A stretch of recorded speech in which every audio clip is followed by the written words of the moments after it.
Hello students, आज मैं आपको कॉन्वेक्स, कॉनकेव और पॉइंट ऑफ इन्फ्लेक्शन वाले टॉपिक पर कुछ इंपॉर्टेंट मल्टीपल चॉइस क्वेश्चन लेके आया हूं।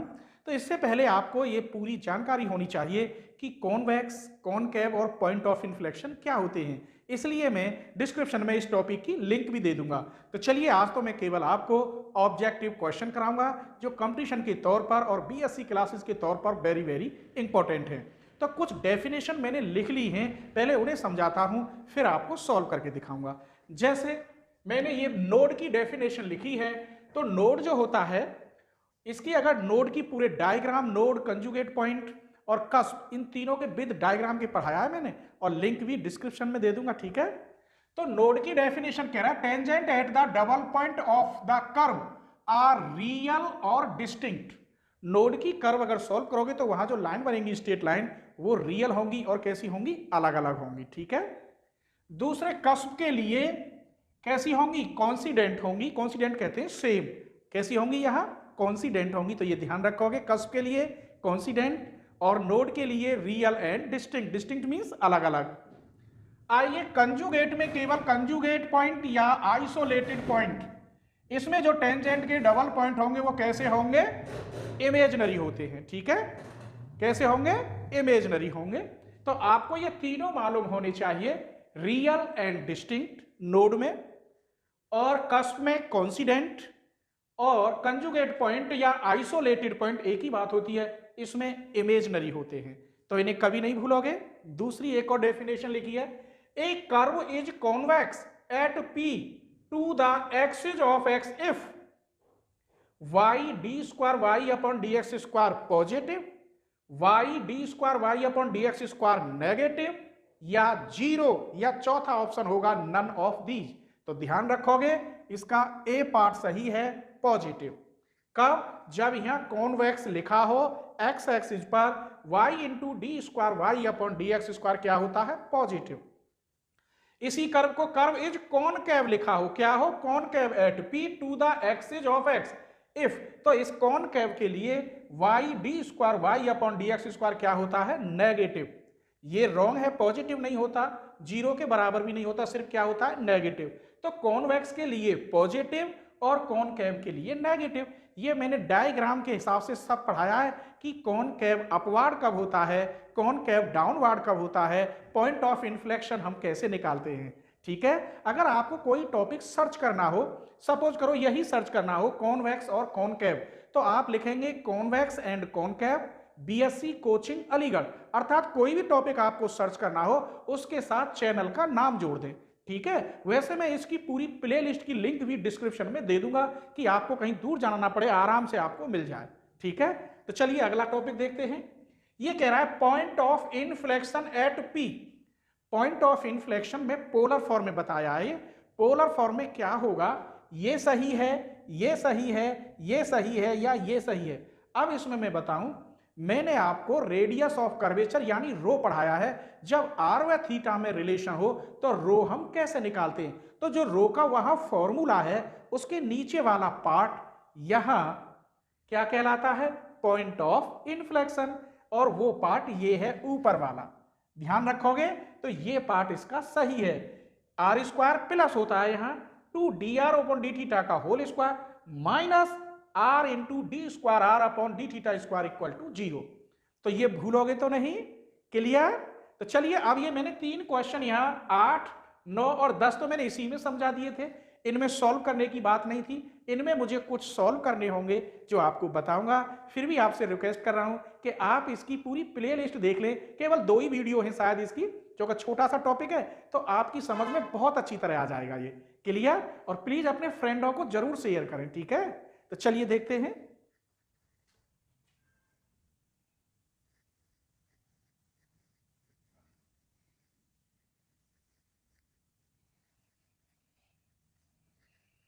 आइए क्वेश्चन नंबर 1। ये कर्व दे रखी है, हैज एट ओरिजिन। ये नोड होगा, कस्प होगा, कंजुगेट पॉइंट होगा, या कोई सा भी नहीं होगा। तो मैं इक्वेशन को सॉल्व करके तीनों बताऊंगा उसमें ही, कि नोड कब होता है, कस्प कब होता है, और कंजुगेट पॉइंट कब होता है, क्लियर। तो चलिए, तो कर्व ये दे रखी है, इसे माने लेता हूं मैं let F equal X cube plus X square Y minus A Y square equal to 0। निकालिए del F upon del X, 3x square plus के 2x वाई, फिर del square F upon del x square 6x plus 2y।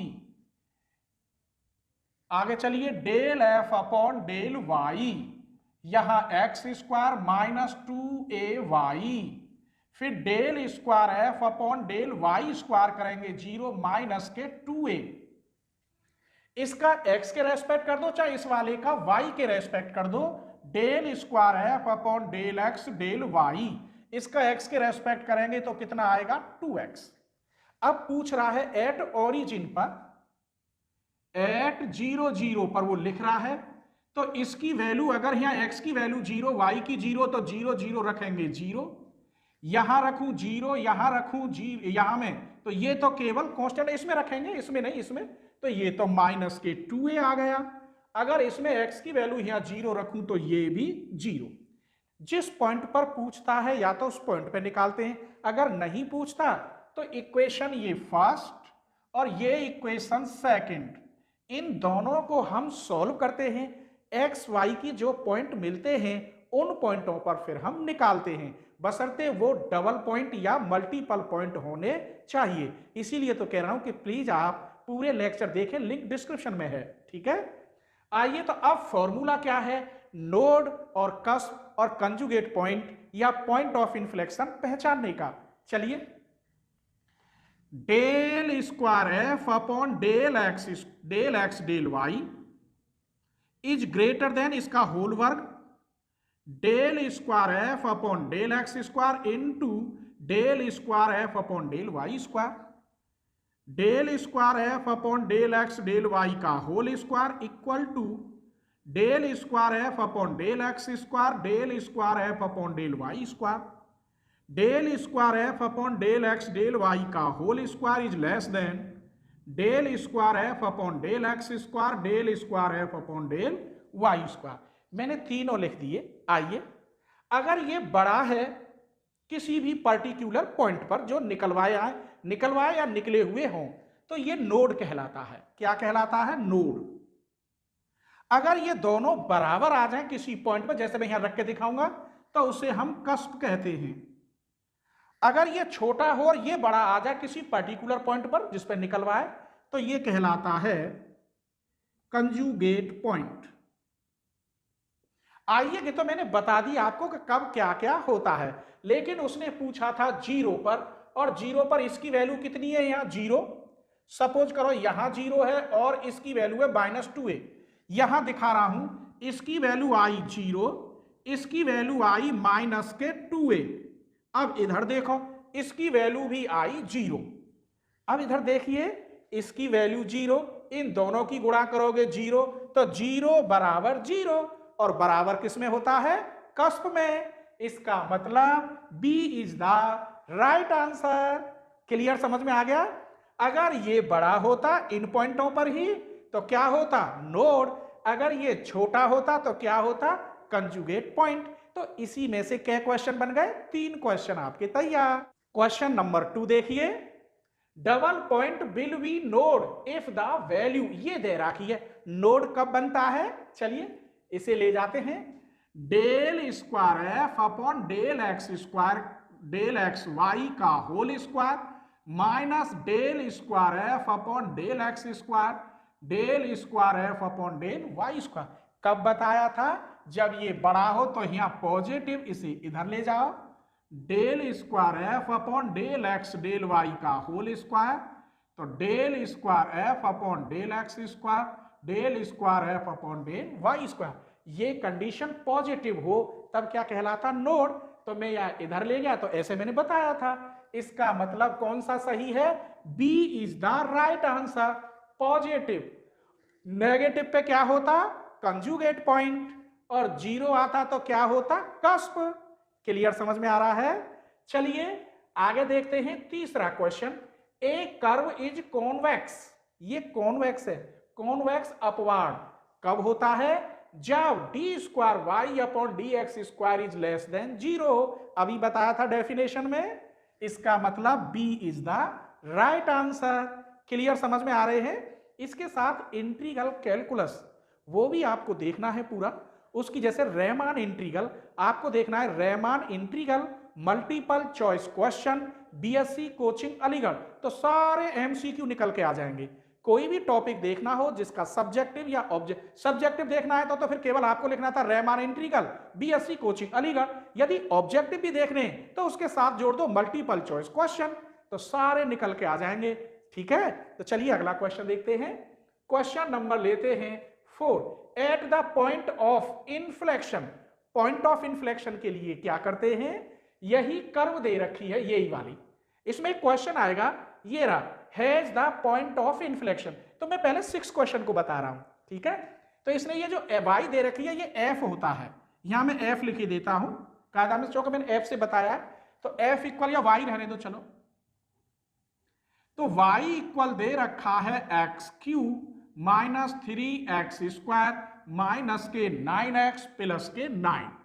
अब मैं क्या निकालने जा रहा हूं, पॉइंट ऑफ इन्फ्लेक्शन। तो चलिए इसका एक बार डिफरेंशियल करते हैं। 3x स्क्वायर माइनस के 6x minus 9 D square Y upon D x square 6x minus 6। एक बार जरूरत पड़ेगी अभी, इसीलिए निकाल रहा हूं, इक्वल टू 6। तो पॉइंट ऑफ इन्फ्लेक्शन निकालने के लिए इसको किसके बराबर रखते हैं, 0 के। 6 common x minus 1 equal to 0, अर्थात x इक्वल टू 1। तो इसका आंसर कौन सा सही है, ये सही है। और आपको ये भी मालूम पड़ गई कि पॉइंट ऑफ इन्फ्लेक्शन निकालने के लिए ये 0 के बराबर रखा है, लेकिन इसका आंसर कितना आया है, 6। इसका मतलब ये बराबर नहीं होता 0 के।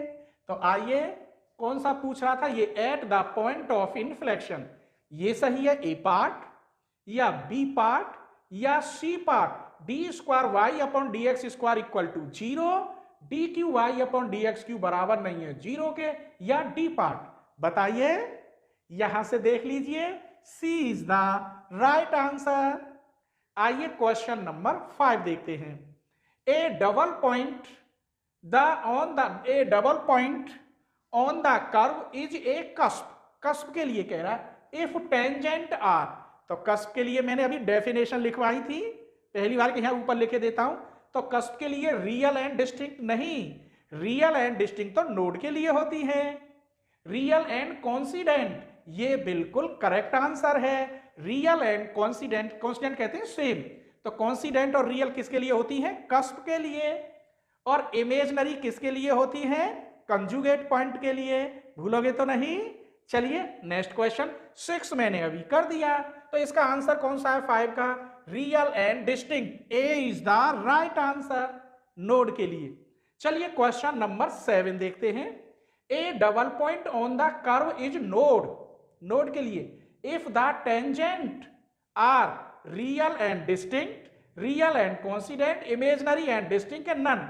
नोड के लिए तो ए पार्ट ही बताया था, रियल एंड डिस्टिंक्ट। तो देखिए मैंने इसमें कोई ज्यादा क्वेश्चन नहीं लिए, प्लीज आप अपनी बुक देखें, अपनी क्लास करें, या कहीं पर भी आप जहां भी कहीं ट्यूशन पढ़ें, क्योंकि जब तक पूरे चैप्टर की जानकारी ढंग से नहीं होती, पूरा एक डीपली चैप्टर, तब तक कंपटीशन आप नहीं निकाल सकते। ये तो मैंने ओनली नॉर्मल क्वेश्चन रख दिए, इन्हीं में से बहुत क्वेश्चन और निकल आते, वो आप खुद निकाल कर देखेंगे और हाईलाइट वाली पेंसिल से हाईलाइट करते चले जाएंगे। तो आप अगर बीएससी कर रहे हैं तो बीएससी जैसी नॉलेज होनी चाहिए। ऐसे नहीं है कि आप पे आता तो कुछ है नहीं, पढ़ते कुछ है नहीं, पढ़ने में मन ही नहीं लगता तो बीएससी क्यों कर रहे हैं। बीएससी करने के लिए तो आपको पढ़ना पड़ेगा। बीएससी करो चाहे बीटेक करो या बीसीए करो, ये सभी थोड़ी कठिन है पढ़ाई इसकी, लेकिन है बहुत आसान, बशर्ते आप मेहनत करें। आपको तो फुलवा से ही मेहनत समय नहीं मिलता, फुलवा जानते हैं, फोन, आप पूरी रात पूरे दिन उसमें लगे रहते हैं, तो मेरे लिए कहाँ टाइम है कि आप मेरी वीडियो देख सकें या किसी और की वीडियो देख सकें। ठीक है, तो मेरी आपसे बस यही रिक्वेस्ट है कि आप मेहनत करें। अगर आप मेहनत करेंगे तो फिर आप ऑफिसर बनने से आपको कोई नहीं रोक सकता, और आपके लिए कुर्सी तो पीछे ही बैठी है, बशर्ते आप दिन रात एक कर दें। ठीक है।